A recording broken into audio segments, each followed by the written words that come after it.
talking about type 1, which is called the improver, the perfectionist, or the reformer. This is someone whose habit of attention goes to what could be made better.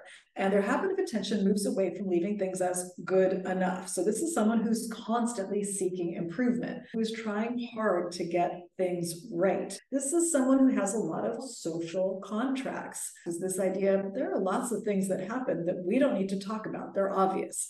I don't need to say, I'm not going to throw garbage on your front lawn, and I would appreciate it if you don't throw garbage on mine. It's obvious. Ones might have more of these than the rest of us. So they might get really frustrated if their friend is 10 or 15 minutes late for lunch. They might get really irritated if they go to the mall and they see that someone's parked outside of the lines, because they have a sense of that's not how you're supposed to do it. It can sound like they're critical of the outside world, and while they may be, if you looked inside the mind of a 1, it would break your heart, because they're really, really self-critical. They have a very harsh inner critic that's beating them up about a wide range of things. What I said, what I didn't say, where I went, where I didn't go, what I did, what I didn't do. So a lot of ones will say, I get exhausted from my own thinking. This is someone who tends to think in terms of black and white, right and wrong, perfect and imperfect. This is someone who likes organization, who likes efficiency. This is the overview of type 1. It's really important to look at subtypes, because this habit of attention to correct and improve gets pointed in different directions based on the subtype. So the self-preservation subtype, the word we use is worry. And this is someone who's taking that habit of attention to correct and they're pointing it back on themselves. This is somebody who is really afraid that they're going to make a mistake and they'll be blamed for it. So this is someone who can have a lot of anxiety. So much anxiety, sometimes they think that they might be a type 6, but they're not anxious about external things. They're anxious about their own behavior and if they have made a mistake. This is someone who could also really want to control the details, again, in this drive to get things right. The social type 1, the word we use is non-adaptability. And this is someone who's taking that habit of attention to correct and they're pointing it outside to society, to others.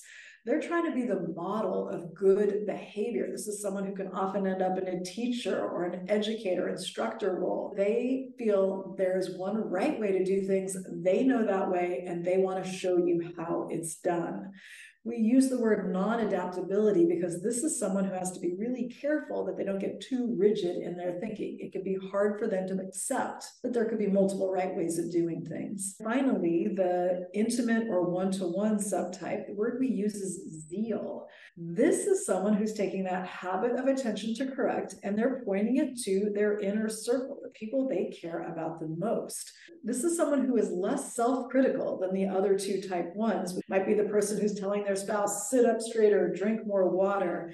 They can also have a sense of urgency, almost like things must change now.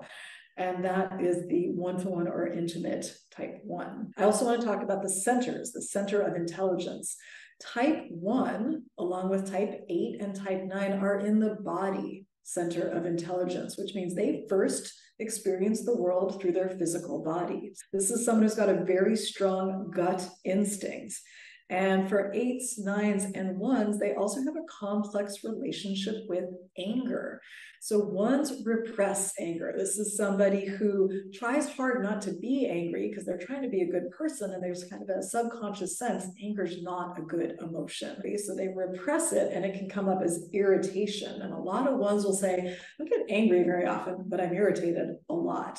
So that's type 1. The journey for type 1 is to go from critical mind to curious mind and eventually to compassionate mind. So the idea is that 1s are very easily able to criticize because they see what could be better. They want to get to compassionate mind where they could just leave things in a good enough state. That's a lot of real estate to cover. So the step in between is curious mind, where you just pose the question, why is something the way it is? And in that space, then you can start to develop the muscle to leave things in a good enough state. And this is when compassion really comes forward. So that is it for type 1. Our next video is type 2, the helper, the giver, the befriender. Thanks for watching.